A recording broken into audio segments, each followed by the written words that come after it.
এই ধরনের আলতু ফালতু ভিডিও করে কি টাকা ইনকাম করা যায়? এই ধরনের কমেন্ট তোমরা কিন্তু অনেকেই করে থাকো। আজকে এই বিষয়ে কথা বলবো, যারা ছোট ছোট ক্রিয়েটার রয়েছে, যারা ভিডিও করতে পছন্দ করো কিন্তু ভিডিও করার মাধ্যমে টাকা ইনকাম করতে চাইছো, তাদেরকে বলবো এই কথাগুলো। আর আমি প্রতি মাসে আমি ভিডিও করে কত টাকা ইনকাম করি সেটার বিষয়ে কথা বলবো। আজকে আমি যাব কিন্তু ব্যাংকে গিয়ে দেখাবো তোমাদেরকে যে আমি কত টাকা পার মান্থ ইনকাম করি। আজকে সকালবেলা মেয়েকে একটু ব্রেকফাস্ট করিয়ে নিচ্ছি, কারণ মেয়েকে রেখেই কিন্তু আমি আর আমার সাথে যাবে শাশুড়ি মা। আমি একা অনেকটা দূরে আমার ব্যাংকের ব্রাঞ্চটা রয়েছে, ওই জন্য যাব। তো এখন একটু সকালবেলা আমার একটা পাড়ার কাকিমা রয়েছে, সে তার সাথে একটু গল্প গুজব করছিলাম আর আমি গল্প শুনছিলাম।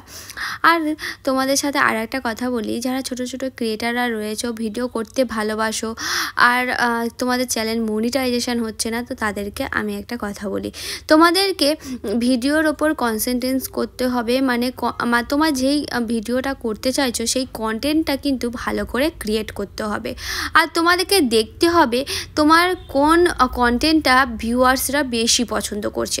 তো তোমাদের এটার বিষয়ে বেশি করে খেয়াল রাখতে হবে যে কোনটা বেশি ভিউয়ার্সরা দেখতে চাইছে, সেটা হোক লাইফস্টাইল হোক, তোমার বিউটি, যাই হোক তুমি যেটা বিষয় নিয়ে করতে চাইছো।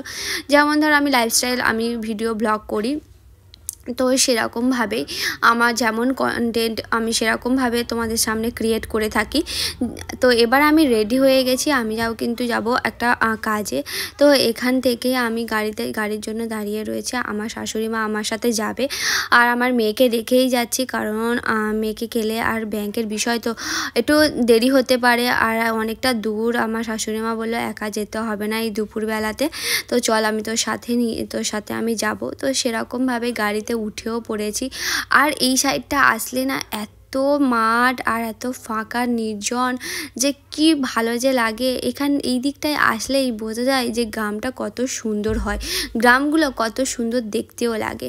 আমি বাসে বলতে গেলে ছোট বাসে এসেছি, যে কারণে একটু দেরি হচ্ছিল আসতে। আর ফাইনালে আমি এসে পৌঁছেও গেছি, একটু ভিড় ছিল, তো ভিড় থাকার কারণে আমি কিছু ভিডিও করতে পারিনি, একটু করেছি। তো আজকে তোমাদেরকে দেখায় আমি ব্যাংক থেকে কতগুলো টাকা তুলে এনেছি দেখো।